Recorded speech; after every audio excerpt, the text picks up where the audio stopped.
Et on en fait en même temps. 1, 2, 3. Yeah. Ah ouais. Salut chef.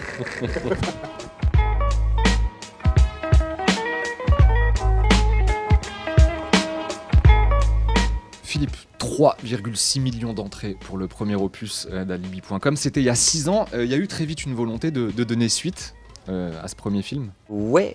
Sauf que les premières idées qu'on a trouvées de suite, en fait, n'étaient pas bien.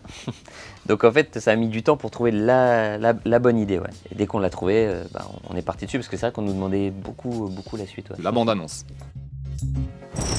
Ça vous dirait d'être mes témoins? Non. Je suis la femme la plus heureuse du monde. T'es bien sûr de toi pour ce mariage. Il avait quand même construit tout un alibi pour aider ton père à avoir une maîtresse. Ouais, c'est vrai que c'était un petit peu limite de sa part. Ouais. En fait, ma belle famille veut absolument que mes parents soient présents au mariage. Ah merde. Ce n'est pas moi le problème, c'est ton escroc de père. Fiston. C'est pas moi le problème. C'est ta psychopathe de merde. Mais si t'as honte, on peut faire un alibi famille. On loue des faux parents comme on a fait pour le fils de Francis Lalanne. Hors de question, les alibis c'est terminé. J'arrive pas à croire qu'on soit là. Non mais c'est impossible, on n'a jamais fait une mission aussi risquée. Ça va se passer comme sur de la crème.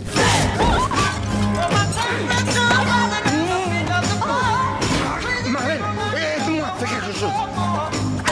Si on est ici, c'est aussi pour parler un petit peu de ballon, voilà, le foot, une de vos passions. C'est quoi votre rapport tout simplement avec le foot aujourd'hui?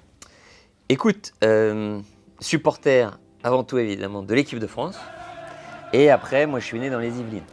Donc je viens de la Celle Saint-Cloud. Donc j'ai grandi pas loin de Saint-Germain-en-Laye, le camp des Loges. Donc supporter de Paris, de par mes racines. Okay. Bon, il y a une scène qui m'a beaucoup fait rire dans le film. Il y a une scène de ballon, voilà, dans le film qui est très savoureuse. C'était, je vais pas dire important, mais ça vous tenait à cœur de faire une nouvelle fois une petite référence au foot dans un de vos films? Bah forcément, à chaque fois tu t'inspires de ce que tu kiffes, je pense, tu vois, consciemment ou inconsciemment. Et c'est vrai que là, on raconte un moment que la nouvelle star de foot mondiale, tu vois, débarque au Paris Saint-Germain. Sauf que forcément, à peine il arrive, sans faire exprès, on lui pète la jambe. Mais elle est incroyable la scène. Et voilà. Je l'ai regardée 2 fois, c'est assez incroyable. On va reparler un petit peu du Paris Saint-Germain, votre club de cœur. Ça marchait hyper bien avant la Coupe du Monde.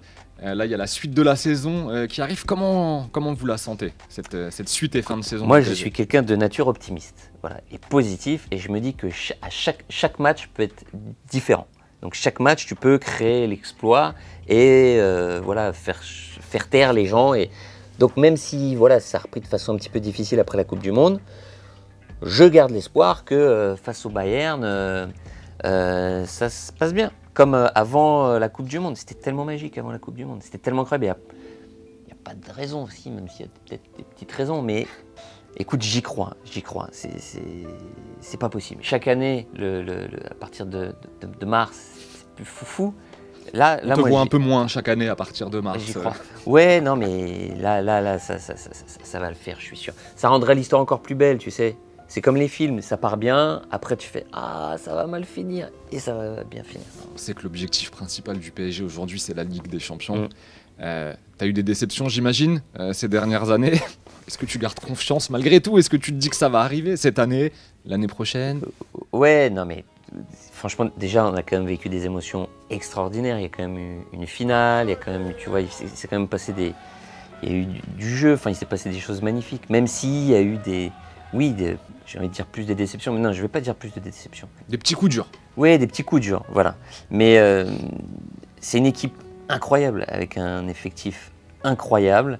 Moi, je crois beaucoup en Christophe Galtier. En plus, c'est un Français, j'en suis très fier. Et je suis sûr qu'ils vont faire un truc que Christophe Galtier va soit trouver les mots, soit que, tu vois.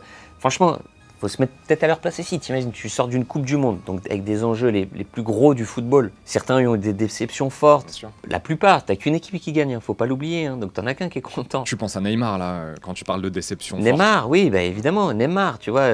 Je pense qu'il a la pression de tout un pays. Je pense que c'est très dur, tu vois. Faut se mettre à leur place. Ça doit être terrible. Donc faut le temps, je pense, faut un petit peu de temps, tu vois, de se relever de ça. Je pense que c'est pour ça qu'il ne faut pas lui tomber dessus aussi. Ça doit être très dur mentalement à vivre. Et puis t'imagines comment psychologiquement il faut être fort aussi. Faut se relever derrière. C'est sûr, faut se relever. Les critiques, c'est-à-dire que ces mecs-là, moi je fais un film qui, des fois je vais me prendre une mauvaise critique, deux mauvaises critiques. T'imagines, eux c'est le monde entier qui peut des fois leur tomber dessus. Faut être bien armé. Hein. Donc je peux comprendre que des fois aussi t'en as qui aient des coups de mou. T'es supporter du Paris Saint-Germain depuis ta plus tendre enfance, tu nous le disais il y a quelques instants. Un joueur de cœur qui t'a plus marqué que les autres, voilà, ton joueur préféré tout simplement? Non, alors moi, après je vais être honnête, hein. C'est-à-dire que j'ai toujours supporté le Paris Saint-Germain, mais je suis vraiment depuis un peu avant Ibra, on va dire, où je suis vraiment là, vraiment à fond. En fait, j'ai suivi ça comme une série, tu sais, comme une série Netflix, tu regardes le truc, et je me suis vraiment pris dans le truc, et maintenant c'est vrai que je suis énormément. Donc le joueur, je vais dire Mbappé. Mbappé. Bah Mbappé, on a une chance mais inouïe de l'avoir dans le club de la capitale de la France, pour tout ce qu'il représente. Son jeu, c'est un génie. Il va finir à la table des plus grands joueurs de l'histoire. S'il n'y est pas déjà. C'est sûr, il est déjà. T'en as certains qui disent oui, mais il n'est pas encore assis. Il est à la table, mais il n'est pas. Mais enfin, c'est évident, tu vois, les statistiques. Enfin, c'est juste incroyable. Donc le fait qu'il joue plus à Paris, et même, c'est pas que ça, c'est pas qu'un joueur, c'est même. Tu l'entends, pour la jeunesse, moi je trouve qu'Mbappé c'est extraordinaire. Tu l'entends parler et tout, c'est un modèle. L'équipe de France, tu m'en parlais aussi il y a quelques instants. T'étais où, tiens, pour la finale de la Coupe du Monde? Où est-ce que t'as suivi ça? Faut pas aborder ce sujet. Bah, on est obligé. Non, c'est pas grave, faut digérer, évacue. Non, mais parce qu'il m'est arrivé un truc horrible pour ce match, en fait. C'est-à-dire que je prends des billets d'avion très à l'avance pour rejoindre, bref... Pour venir voir la finale? Non, pour rejoindre ma famille, Okay. parce que je devais absolument les rejoindre, c'était important. Et je fais pas gaffe au moment où je réserve sur les dates. Et il m'arrive un truc de ouf. Et en fait, je me rends compte que mon billet aller, c'est pour la demi-finale, et le billet retour, il est pour la finale. Et là, je fais, c'est pas possible. Okay. Impossible de changer les billets, enfin bref, machin. Donc, je me retrouve à regarder la demi-finale à l'aéroport, mais c'est pas grave. Je chope, je suis comme ça devant un grand écran, je suis dans le salon et tout, je vibre et tout. Extraordinaire. J'ai eu un moment super. C'est cool parce que t'es avec des gens que tu connais pas et il y a une vraie ambiance. Okay. La finale, je vois l'heure, j'ai pas compté le décalage horaire en fait. Horrible. Okay. Donc je me retrouve dans l'aéroport, c'est pas grave, shop, ils ont mis une grande télé, pareil, super ambiance, plein de Français, de gens de toutes les nationalités, tu découvres ça. Il y avait une vraie effervescence, c'était incroyable. Sauf qu'en fait, moi je vois les 70 premières minutes. Il faut que tu montes dans l'avion. Et qui sont durs, si tu veux. T'es comme ça. Hideuse pour En plus, nous. je suis à côté d'Argentins. Eux, ils sont en folie. Et moi, je suis là. Je fais putain, c'est pas possible. Et là, j'entends ils appellent mon nom parce que je suis le dernier à rentrer dans l'avion. Je dis merde, du coup, j'y vais, je suis obligé d'y aller. Je me dis, c'est pas grave, je vais regarder la fin, c'est sur les écrans ou quoi, machin. Mais déjà, je suis dégoûté. Et là, ils nous annoncent, en fait, c'est les anciennes cabines, il n'y a pas le wifi dans l'avion. Je fais quoi? Aïe. C'est horrible. Et du coup, on apprend les buts par le pilote. Qui nous dit la France a marqué un but, ok. La France a marqué un deuxième but. Ah, une minute d'intervalle. On dit c'est quoi ce truc de ouf. Et après l'aide penalty et tout. Donc je l'ai vécu comme ça. Donc c'était. Et le pilote, il t'a fait la séance de tir au but aussi, genre. Non, il nous a pas fait quand même la séance de tir au but, malheureusement. Mais bon, enfin bref, très triste fin de Coupe du Monde pour moi. Enfin très triste. Enfin pour moi personnellement, oui, parce que je l'ai vécu. Franchement, c'est horrible parce que tout le monde me dit. En plus, tu sais, t'arrives, tu dis putain la finale, c'est la finale la plus ouf de l'histoire des finales. Et moi, j'ai pas vu ça. Le but d'Mbappé, de fou, putain, je l'ai pas vu. Bon, bref, horrible. Bon, faire un film sur le foot en attendant, est-ce que c'est quelque chose d'envisageable? Est-ce que tu y as déjà pensé? C'est dur de faire un bon film sur le foot. Ouais, je pense que c'est très dur. Je pense déjà, il faut être sacrément passionné. Et je pense, ouais, c'est très dur. On n'a jamais eu de film réussi sur le... Enfin, vraiment réussi sur le foot. Il y avait Didier, je sais pas si tu l'as vu, ce film Didier. 3-0. Où il y a eu 3-0. Mais non, écoute, je sais pas. Faudrait trouver vraiment la bonne histoire parce que c'est pas évident. C'est pas évident.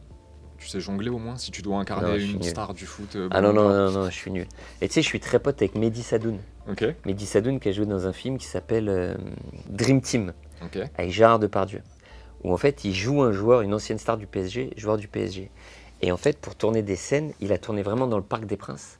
Au moment de la pause, où en fait ils mettent les caméras, Ouais. et donc il devait y aller, et il devait faire des plans où il devait marquer. Sauf que Mehdi, il joue encore moins bien au foot que moi. Et là, sauf que tu as tous les supporters du parc, tu vois. Et du coup, il avait une pression de ouf, il m'a raconté, c'était incroyable.